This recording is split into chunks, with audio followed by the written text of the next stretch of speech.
question. Overall, in the Venetian Resort, there's about 8,000 team members that are employed in the Venetian themselves. When you start to break that down between food and beverage, hotel operations, like that, you're sending about 25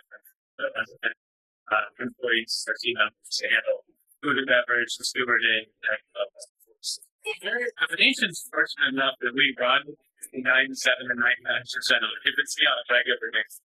So we average about 97, 99%, regardless of the time of year.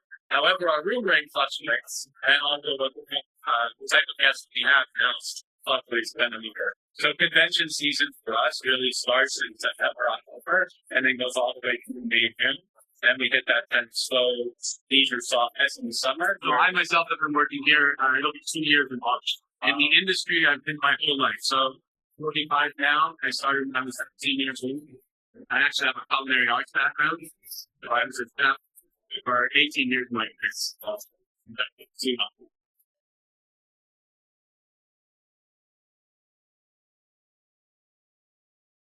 Sure. I think the main reason why we want to have like a wide array of restaurants and offerings is so that we have something for everybody. When you come to the Venetian, you're in the second largest hotel, largest one in the country. We have over 7,000 rooms. And like I said before, we occupy those 97 to 99% of them occupy those, which means that we're bringing in a lot of different types of offerings, a lot of different expectations. And so the reason that we have this vast array of food and beverage in our portfolio is to really appeal to everyone so that we can have something for everyone when they're here. And hopefully over the course of your several days of stay, you'll be able to experience something new that maybe you've seen in another country or you've seen in another city, but the line was too long or the hours didn't work out with your plans. Now you can come to the Venetian and integrate a resort and have that experience in food and beverage wherever you go. I think Las Vegas certainly has its feeder markets, right? So when you think about New York and LA and Chicago and Miami and some of those areas, right? You know that we're going to get a lot of visitation from those areas, but that's not our sole focus, right? And so I think when we go out with our marketing strategy, it's to look at what's happening in the city, what's happening in the world, and how do we create a trend that maybe follows suit and fits in and takes that a little bit further. So I think our marketing strategy overall is to really celebrate what we're doing that's new and different, and introduce that to our customer and our client base. We really strive on loyalty and have customers that are repeat customers. They come back and choose the Venetian because of what we have to offer. So if we're always reinventing ourselves, we're doing something that's a little bit new and trendy, that tends to provide a really nice experience for those returning customers who are coming back. The volume is the sheer difference here in Las Vegas in comparison to the other. We are a tourist, transient town. The average guest spends around, 2 nights a day here in Las Vegas. And so we're constantly, changing over our customer base. And so the volume is, I think, for me, the biggest difference get to experience here. Las Vegas doesn't sleep. So we are a 24-hour city, 7 days a week. And that is very different than a lot of other cities where they may shut down at 1 or 2 a.m. and then, they'll get their slow start again at 6, 7, 8, 9 a.m. We don't shut down here. So we are constantly running.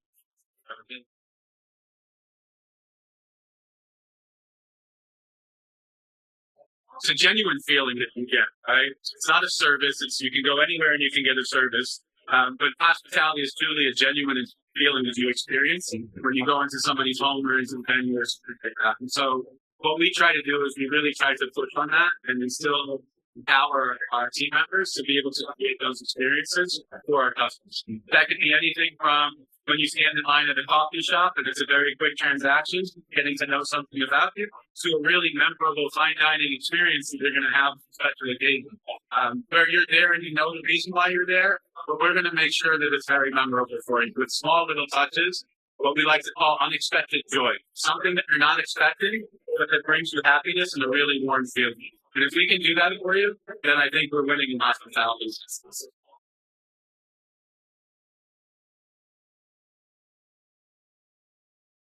This renovation here was upwards of $30 million to build.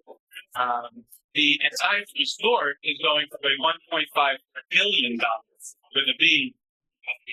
renovation. And so what that is we are touching every aspect of the guest experience. So whether it's the convention center, whether it's the rooms that you stay in, whether it's the entertainment venues if you're going to enjoy a concert or a comedy show, the food and beverage portfolio. There was a lot of gray space in this building that maybe had restaurants and retail in it years ago in previous ownership that they were not sure of what to do or to develop at that time. We're developing all of those experiences in a great deal for guests.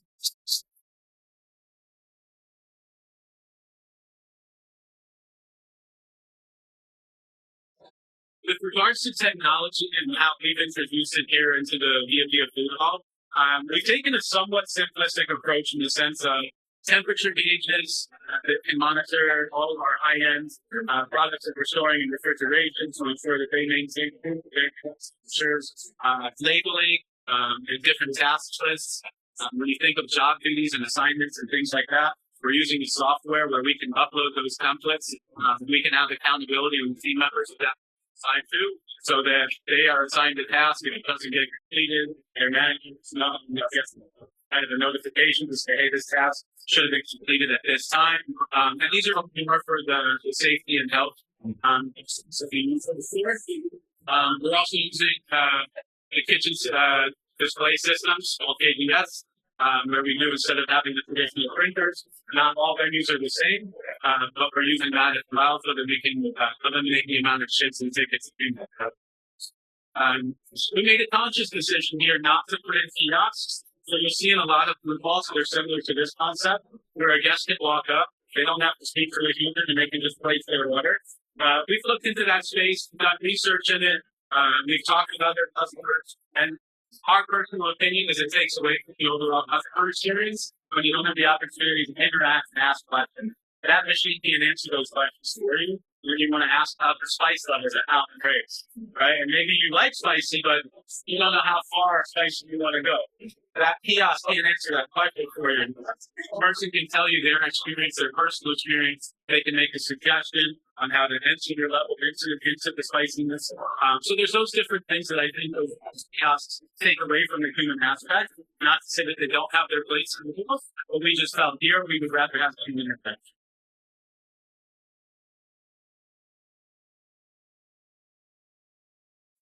For me, what I really love about Korean cuisine, my knowledge of it is culture and the history behind it. You know, we talk about fermentation processes and things it has, and all those beautiful, delicious marinades. Those are really what I think speaks to the American palate.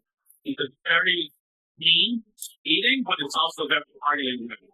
And I think that Americans want that. They want value for price base, but they also are open to having a unique experience. And so I think when you look at Korean cuisine and Chinese cuisine and Japanese cuisine, you know, some of those systems, I mean, Thai cuisine can make another fantastic one that's beautiful herbs and flavors.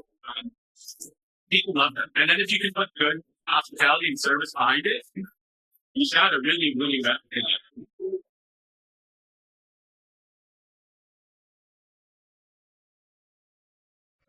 You know, it's funny, as somebody who is a former chef, this is like the internal battle that you have all the time when you're creating dishes and writing menus and things like that, because you come up with these amazing ideas that you think in your head are amazing, or they're very traditional, and they tell a story.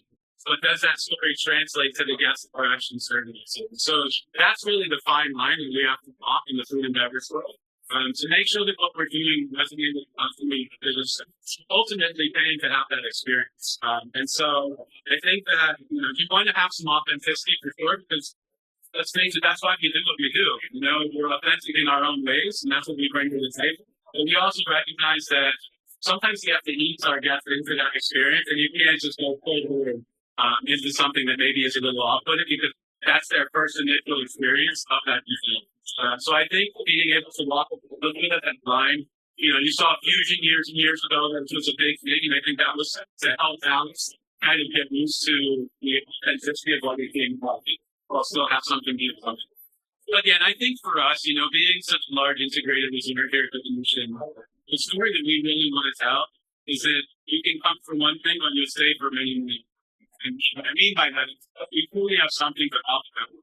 whether it's an entertainment genre, whether it's you want to be quiet by the poolside, or you want to go and take whether you want to experience something that's very casual or something that's really high end, they can all be very memorable experiences. And we have all of those, and so we can run both here.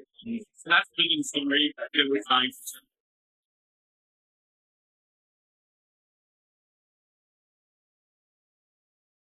Markets that we say, oh, I'm in LA, or I come from Chicago, or I come from New Orleans, but I've never had the chance to experience this restaurant. And now I have all of them underneath one roof. So when we go out, we kind of whiteboard it, to be honest with you, where we'll look and we'll say, okay, we want a chicken concept, right? Because we know chicken is very popular. We know people really love chicken. Hot chicken is all the rage right now. Who's doing it the best in the country right now? Let's go talk to them, right? Same thing with Scar's Pizza out of New York. There's a gazillion pizzerias in New York. Why do we pick Scar Pimentel? Because he's using organic flour. He's using fresh ingredients. He's making a great New York slice of pizza that if you come to Las Vegas and you've had it in New York, you'll say, that I remember, right? So it's those little things. Ivan Ramen, his story and what Ivan Orkin did going to Tokyo, really mastering Japanese ramen, doing the authenticity of it and bringing it back to the States and now expanding here into Las Vegas. Such a great story. But it was really about 9 months of us traveling the country, going out to these concepts, learning them, understanding them, studying them, so that we could come back and replicate them here. Because we operate all of these venues here under this roof. So there's not 7 different owners that are operating 7 different stalls. It's the Venetian operating all 7. Is it like a franchise? Like a license. If I had to say what was innovative for us, I would say it's the collection that we're putting together overall. I think that, there's no real science to go out and to say what is going to work holistically in a program. But I think as we go out and we look at where our customer base is, where people are coming from, what the experiences they're looking for, and the opportunities that we have to provide those experiences, the collective kind of brain trust and power that we're putting together to create all of these unique experiences, I think is very innovative for a resort that's been around for 25 years. And maybe has lacked a little bit of that innovation, is now really coming to the forefront. And so that's, quite frankly, I think what we're doing really innovatively, whether it's our rewards program from our casino clientele to our room products and what we have no actual rooms here. We have all suites. So they're larger footprints than you would normally get. And how we advertise that, sell that experience to our customers. Our pool offerings are very unique. So I think just overall, everything that we're doing, the entertainment aspect and what we're bringing in to the building to really create just memorable, experiences. You don't have to leave the Venetian and you could have an amazing vacation. So I think that's the most innovative things we're doing. Are we looking at technology, artificial intelligence, all of those things, how they can supplement and complement our businesses? Absolutely. And I think everybody's doing that across the space for the most part. But yeah, we'll continue to kind of push on that forefront as well.